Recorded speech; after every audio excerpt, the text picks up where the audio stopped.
সংস্কারের লক্ষ্যে গঠিত সংস্কার কমিশনের দেয়া প্রতিবেদনের আলোকে রাজনৈতিক দলগুলোর সাথে একের পর এক বৈঠক করছে ঐকমত্য কমিশন। কমিশনের প্রস্তাবের সঙ্গে যেমন একমত পোষণ করছে রাজনৈতিক দলগুলো, ঠিক তেমনইভাবে দ্বিমতও রয়েছে। মত দ্বিমতের গণতান্ত্রিক এই রাজনীতিতে ঐকমত্য কতটা সম্ভব, কিভাবে বাস্তবায়ন হবে জুলাই সনদ, এসব বিষয় নিয়ে ভোটের ট্রেনে আজ আলোচনা করব। সঙ্গে আছি আমি হাসিব বিল্লাহ। দর্শক, শুরুতে দেখে নিতে চাই আজ ভোটের মাঠে যা আলাপ হলো, রাজনৈতিক দল এবং সংশ্লিষ্টরা কি বলেছেন একটু দেখে নিব। শুরুতেই আজকে আমি একটু দেখে নিই। আজ ঐকমত্য কমিশনের সহসভাপতি অধ্যাপক আলী রিয়াজ বলেছেন, রাজনৈতিক দলগুলোর সঙ্গে আলোচনায় নতুন নতুন প্রস্তাব আসছে। তিনি বলছেন যে এখন পর্যন্ত 15টি রাজনৈতিক দলের সঙ্গে আলাপ আলোচনা হয়েছে এবং বাকি আলাপ আলোচনাগুলো চলতে থাকবে। এবং তিনি বলছেন যে মে মাসের মাঝামাঝি সময়ে রাজনৈতিক দলগুলো আরও যেসব প্রস্তাবনা দিচ্ছেন সেগুলোর বিষয়ে দ্বিতীয় পর্যায়ের আলোচনা শুরু করতে পারবেন, এমনটি আশা প্রকাশ করছেন তিনি। এদিকে বিএনপি টানা 3 দিনের মতো আজ ঐকমত্য কমিশনের সঙ্গে বৈঠক করেছে। সেখানে বিএনপির স্থায়ী কমিটির সদস্য সালাউদ্দিন আহমেদ বলেছেন এক ব্যক্তি টানা 2 বারের বেশি প্রধানমন্ত্রী হতে পারবেন না। বেশ কিছু সিদ্ধান্ত এসেছে, সেগুলোর মধ্যে দ্বিমত পোষণ করেছে এবং একই সঙ্গে আরেকটি বিষয়ে দ্বিমত পোষণ করেছে, একই ব্যক্তি সরকার প্রধান, দল প্রধান ও সংসদ নেতা হতে পারবে না। এবং একই সঙ্গে কিছু বিষয়ে একমত পোষণ করেছে বিএনপি। রাষ্ট্রপতির অভিশংসনের জন্য সংসদের উভয় কক্ষের 2/3 সদস্যদের ভোটের বিষয়ে তারা একমত। সংসদের নিম্নকক্ষে 400 আসনের মধ্যে নারীদের জন্য 100 আসন এবং উচ্চকক্ষে 100 আসন, এ বিষয়ে তারা একমত। এবং স্থানীয় সরকার নির্বাচনে দলীয় প্রতীক ব্যবহার না করা, এ বিষয়েও সংস্কার কমিশনের দেয়া মতামতের বিষয়ে তারাও একমত। এদিকে ধর্মনিরপেক্ষতা বিলুপ্ত করার বিষয়ে তারা একমত জানিয়েছে এবং এর সঙ্গে তারা বলেছে যে আল্লাহর উপর আস্থা বিশ্বাস যেটি 15th সংশোধনীর আগে ছিল সেটি বহাল রাখা এবং একই সঙ্গে ন্যায়পাল নিয়োগের ব্যাপারেও তারা একমত পোষণ করেছে। এবং একই সঙ্গে বিএনপি আরেকটি দাবি জানিয়েছে যে আপিল বিভাগের সবচেয়ে জ্যেষ্ঠ 3 বিচারপতির মধ্য থেকে প্রধান বিচারপতি একজন নিয়োগ করা যাবে। এই ছিল মোটামুটি বিএনপি যেসব আলাপ করেছে বা অনেকগুলো যেসব মতামত দিয়েছে সেগুলোর মধ্যে উল্লেখযোগ্য কিছু। এদিকে ব্যারিস্টার রুমিন ফারহানা, বিএনপির কেন্দ্রীয় সহ আন্তর্জাতিক সম্পাদক, বলেছেন এক আলোচনায় সংস্কারের নাটক না করে দ্রুত নির্বাচন দিন। তিনি বলেছেন এবং সঙ্গে বিপ্লবী ওয়ার্কার্স পার্টির সাধারণ সম্পাদক সাইফুল হক, তারা নির্বাচন কমিশনের সঙ্গে আজকে একটি বৈঠক করেছে। সেখানে তিনি বলেছেন ফেরেশতা দিয়েও ভালো নির্বাচন করতে পারবে না ইসি। তিনি বলছেন যে আলোচনার মাধ্যমে আচরণবিধি চূড়ান্ত করতে হবে এবং ভালো নির্বাচন করতে হলে জবাবদিহির বিধান করতে হবে। আজ ভোটের ট্রেনে আলোচনায় যুক্ত হয়েছেন ঢাকা বিশ্ববিদ্যালয়ের রাষ্ট্রবিজ্ঞান বিভাগের সহযোগী অধ্যাপক কাজী মাহবুবুর রহমান। স্যার, আপনাকে স্বাগত জানাচ্ছি আজকের অনুষ্ঠানে। আপনার কাছে শুরুতে জানতে চাই যে বিএনপি টানা 3 দিন ঐকমত্য কমিশনের সঙ্গে বৈঠক করলো এবং সেখানে বেশ কিছু বিষয়ে তারা একমত যেমন এবং দ্বিমতও রয়েছে। বিশেষ করে প্রধানমন্ত্রী 2 বার হবার ব্যাপারে তারা দ্বিমত পোষণ করেছে এবং একই ব্যক্তি দলীয় প্রধান, সরকার প্রধান বা প্রধানমন্ত্রী হওয়ার ব্যাপারে দ্বিমত পোষণ করেছে। কিন্তু রাজনৈতিক আরও অনেক দলগুলো সেখানে সংস্কার কমিশনের দেয়া বিষয়ে একমত পোষণ করেছে। আসলে যে বিএনপির এই যে প্রস্তাবনাগুলোর বিষয়ে আপনার মতামত কি, আপনার কাছে একটু জানতে চাই।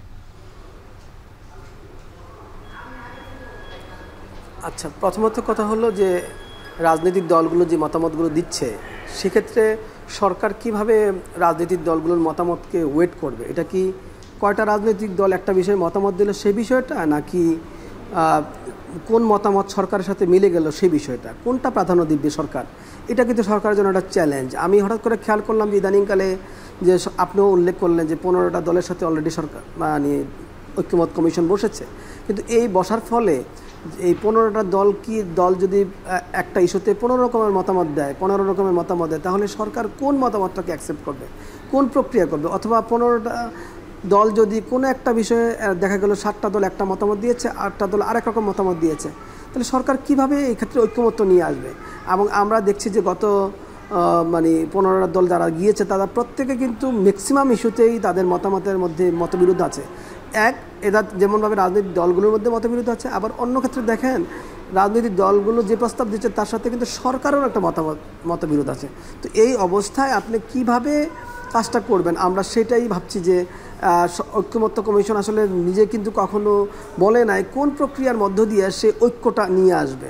তবে একটা ভালো কাজ কি, সে তো অলরেডি কিন্তু বলার চেষ্টা, রাজনৈতিক দলগুলোর সাথে কথা বলার চেষ্টা করছে, বোঝার চেষ্টা করছে, কথা যে বলছে এবং আলোচনা যে করছে, যার ফলে আমরা কিন্তু এখন সরকারের সাথে রাজনৈতিক দলগুলো নিজেদের মধ্যে যে বিরোধটা কোন জায়গায় আছে সেটা আইডেন্টিফাই করতে পারছি। এই যে বিরোধটা কি আরো বাড়ছে বলে মনে হচ্ছে?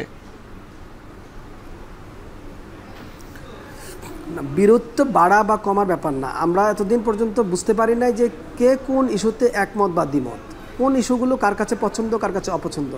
এখন হলো প্রত্যেকে তার পছন্দ অপছন্দ এবং তার রাজনৈতিক এজেন্ডা, যে রাজনৈতিক দলের নিজস্ব যে এজেন্ডা আছে তার সাথে কোনটা মিলে কোনটা মিলে না সেই বিষয়ে কথাগুলো বলছে। সো এটা বিরোধ না, এটা হলো যার যার রাজনৈতিক এজেন্ডার আলোকে, যার যার রাজনৈতিক আদর্শের আলোকে কথা বলা।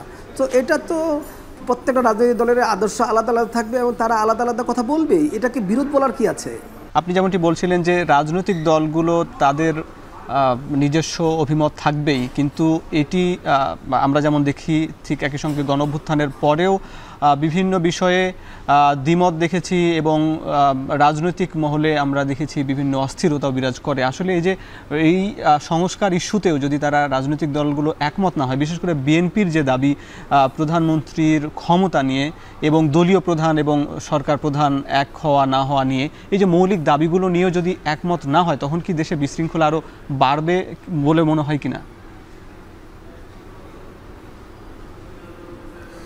বিশৃঙ্খলা বাড়বে না, ব্যাপার হলো কি, আপনি সরকারের তো একটা বড় চ্যালেঞ্জ, সরকার তো ঠিক করেনি কোন প্রক্রিয়া সে ঐক্যমত্য যাচাই করবে। আপনি কি 15টা রাজনৈতিক দলের সাথে আলাপ করার পরে 15টা রাজনৈতিক দলের কি মানে ভোট, মানে একটা পার্টি একটা ভোট এরকম, নাকি রাজনৈতিক দলগুলোর কোনো ওয়েট থাকবে, কোন রাজনৈতিক দলের ভোটের ওয়েট কত, বা কোন রাজনৈতিক দলের মতামত সে গ্রহণ করবে, কোন দলের মতামত সে গ্রহণ করবে না, এটা কীভাবে সে যাচাই করছে, বা কোন ক্ষেত্রে কার মতামত ফেলে দিবে? তো এটা আসলে মূলত যদি সরকার একটা মানদণ্ড ঠিক করতো যে কোন প্রক্রিয়ায় সে মানে রাজনৈতিক দলগুলোর সাথে আলাপ করার পরে কোন প্রক্রিয়ায় সে বাছাই করবে তাদের মতামতগুলোর মধ্যে ঐক্যমত্য, এটা কি সংখ্যাগরিষ্ঠতার উপরে? তাহলে সংখ্যাগরিষ্ঠতার ক্ষেত্রে তো একটা ছোট দল বা একটা নাম সর্বস্ব দল তার রাজনৈতিক আদর্শ বা তার যে মানে ভ্যালু বা তার যে দায়িত্বশীলতা এটা তো খুব সামান্য, সেই জায়গা থেকে তাকেও যদি 1 পয়েন্ট দেওয়া হয়, একটা বড় দল তাকেও যদি 1 পয়েন্ট দেওয়া হয়, তাহলে আপনি তো ঐক্যমত্য আনবেন কি করে? সুতরাং বড় চ্যালেঞ্জ হলো সরকার কি প্রক্রিয়ায় এই ঐক্যমত্য কথাটাকে ব্যাখ্যা করতে চায়। এইটা কিন্তু সরকার আলোচনা করছে না, আমাদের আজকে রাজনৈতিক আলোচনায় কোথাও কিন্তু এটা নাই যে বারবার আলাপ করছে, কথা বলতেছে, কিন্তু কথাটাকে এক জায়গায় আনবে কিভাবে? আপনি যখন রিসার্চের কাজ করেন তখন হয়তো টালি করেন, কিন্তু রাজনৈতিক দলগুলোর সাথে আলাপ করে তো টালি করতে পারবেন না আপনি, কারণ সব রাজনৈতিক দলের ওয়েট তো একরকম না। এই জন্য মূল একটা প্রক্রিয়া ছিল কি, আমার যেটা মনে হয় ভোটের মাধ্যমে গেলে, নির্বাচনের মাধ্যমে গেলে এটা সহজ হতো, কারণ রাজনৈতিক দলগুলো সবাই কিন্তু এখন সমানভাবে স্টেক হোল্ডারও না, এবং এই সব রাজনৈতিক দলের উপরে জনগণের কতটা আস্থা আছে সবার প্রতি সমানভাবে আছে কি না সেটাও তো আমরা জানি না। তো এই জন্য আপনাকে সংস্কারের আইটেমগুলো ঠিক করে জনমত যাচাই করা দরকার ছিল। জনমত যাচাইয়ের একমাত্র প্রক্রিয়াই হলো ভোট। সুতরাং হয় আপনাকে সংসদ নির্বাচনের মধ্য দিয়ে অথবা সাধারণ নির্বাচনের মধ্য দিয়ে আপনাকে যেতে হবে, এই বিষয়গুলো জনগণের যাচাই করার জন্য আপনাকে দিতে হবে, অথবা আপনি তাদেরকে হয়তো কোনো একটা লিস্টের উপরে বলতে পারেন হ্যাঁ বা না বলার ব্যাপারটা বলতে পারেন, কিন্তু এই সব কিছু কিন্তু নির্ভর করবে গণতান্ত্রিক ব্যবস্থার উপরে, কিন্তু গণতান্ত্রিক এবং নির্বাচিত ব্যবস্থার উপরে। আপনি ভোটের কথা বলছেন জনমত যাচাইয়ের জন্য, ঠিক একই সঙ্গে এনসিপির দাবি যে গণপরিষদ নির্বাচন একটি সংবিধান সংস্কারের জন্য, আসলে এনসিপির দাবির সঙ্গে আপনি কতটা একমত? মানে এটা তো একটা নির্দিষ্ট দলের দাবি, সো নির্দিষ্ট দলের দাবি নির্দিষ্ট দলের আদর্শ এবং তাদের এজেন্ডা অনুযায়ী হয়। এনসিপি একটা খুবই নতুন দল। এনসিপিকে যাচাই বাছাই করার সময় আমরা পাইনি, সো একটা নতুন দলের একটা দাবি, সেই দাবিটা সে করতেই পারে, এবং সে যদি এই দাবির প্রতি জনমত যাচাই করতে পারে, আমার তো মনে হয় এই সকল ইস্যুতেও জনমত যাচাই করা দরকার যে আসলে কোনটা মানুষ চাচ্ছে, যে তারা কি গণপরিষদ চাচ্ছে না চাচ্ছে না।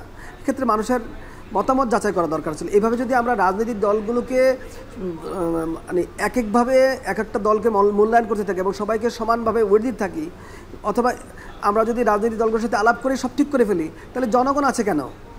শুধু জনতার মূল্যটা কোথায়, সেই ব্যাপারটা কিন্তু প্রায়োরিটি দিতে হবে আমাদেরকে।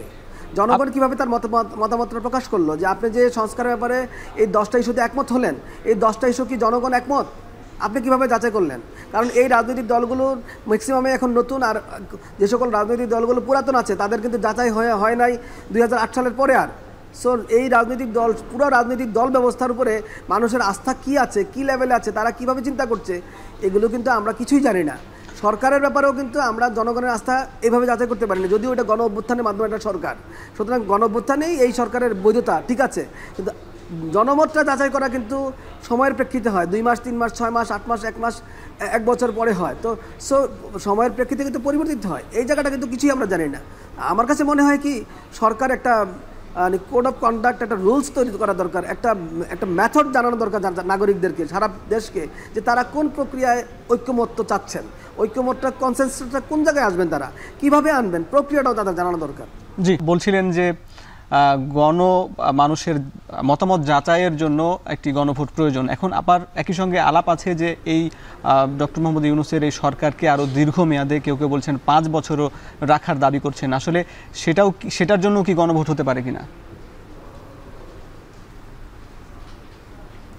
আসলে মানে 5 বছরের বিষয়টা নিয়ে আলোচনাটা তো আমার কাছে মনে হচ্ছে মানে এই আলোচনাটা হচ্ছে ইম্পর্টেন্ট। আলোচনাটা হলো আপনি যে সংস্কারের বিষয়টা সামনে নিয়ে আসছেন, যে নির্বাচনের বিষয় সামনে নিয়ে আসছেন, রাজনৈতিক দলগুলোকে যদি আপনি প্রাধান্য দেন, সেখানে তো আমরা অধিকাংশ রাজনৈতিক দলের ক্ষেত্রে নির্বাচনটাকে গুরুত্বপূর্ণভাবে উপস্থাপন করতে দেখেছি। আবার সংস্কারের কথা যদি বলেন, সব রাজনৈতিক দলে অলমোস্ট কোনো না কোনোভাবে সংস্কারের পক্ষে, সরকারও সংস্কারের পক্ষে, জনতাও সংস্কার চায়। তো আমি কিন্তু যেটা বিষয় দেখছি সেটা হলো, আমি নির্বাচন এবং সংস্কার দুটার ক্ষেত্রেই আমি আশা দেখছি কম। আমি দিন দিন হতাশ হচ্ছি এই কারণে যে নির্বাচনের ক্ষেত্রেও সরকারের যে রোডম্যাপটা ক্লিয়ার না, সংস্কারের ক্ষেত্রে কিন্তু সরকারের রোডম্যাপটা ক্লিয়ার না। সরকার কনসেনসাস রিফর্মের কথা বলছে, কিন্তু সেই কনসেনসাসটা কোন প্রক্রিয়া হবে তার কিন্তু কোনো ব্যাখ্যা সরকারের কাছে নাই। আমার কাছে মনে হচ্ছে এটা খুবই চ্যালেঞ্জিং হয়ে যাবে রাজনৈতিক দলগুলোকে এক জায়গায় নিয়ে আসা। আপনি চ্যালেঞ্জের কথা বলছেন, আবার একই সঙ্গে যদি জানতে চাই যে এমন অবস্থায় সুষ্ঠু নির্বাচন হওয়া নিয়ে যথাসময়ে যে রোডম্যাপ ঘোষণা করা হয়েছে, বা ডিসেম্বর অথবা জুন, এর মধ্যে কি সম্ভব নাকি পিছিয়ে যাবে? আমি কিন্তু আপনাকে একটা কথা বলি যে গণভোটের কথা যেটা বললেন 10 সেকেন্ডে বলে নেই, সেটা হলো গণভোটটা আমি শুধুমাত্র বলেছি সংস্কার যদি আপনি রাজনৈতিক দলগুলো যখন একমত হবে, তখন কিন্তু আপনাকে সংস্কারের ব্যাপারে বা যেই কয়েকটা ব্যাপারে তারা একমত হয়েছে সেই কয়টা ব্যাপারে জনগণের মতামত আপনার যাচাই করতে হবে। কারণ রাজনৈতিক দলগুলোর কথা তো আমি বললাম আপনাকে, যে এবং নতুন রাজনৈতিক দলগুলো বা পুরাতন রাজনৈতিক দলগুলোর অবস্থা কিন্তু আপনাকে বলেছি আমি। সো এখন জনমত যাচাই না করে তো আপনি কীভাবে স্থির সিদ্ধান্তে আসেন, 1 নাম্বার। আর 2 নাম্বার হলো ডিসেম্বরের আগে যদি নির্বাচন করতে হয়, সেই জন্য যে সরকারের পূর্ণ প্রস্তুতি দরকার ছিল, সেটা তো সরকার বা নির্বাচন কমিশন নিচ্ছে যে, সেটা কিন্তু আমাদের কাছে ক্লিয়ার না। এবং আপনি দেখেন আগের নির্বাচনগুলোতে যেরকম তোড়জোড় দেখা যেত নির্বাচন কমিশন বা অন্যদের, সেই পরিস্থিতি বা সেই ধরনের পরিবর্তন বা সেই ধরনের সাউন্ড কিন্তু আমার কাছে আমি দেখতে পাচ্ছি না। তো এখন আমার কাছে অনেক ধন্যবাদ স্যার, আপনি আমাদের সঙ্গে যুক্ত ছিলেন। ভোটের ট্রেনের নিয়মিত আয়োজন এখন টেলিভিশনের ভোটের ট্রেন। আপনারা দর্শক যারা যুক্ত ছিলেন সবাইকে ধন্যবাদ জানিয়ে শেষ করছি আজকের মতো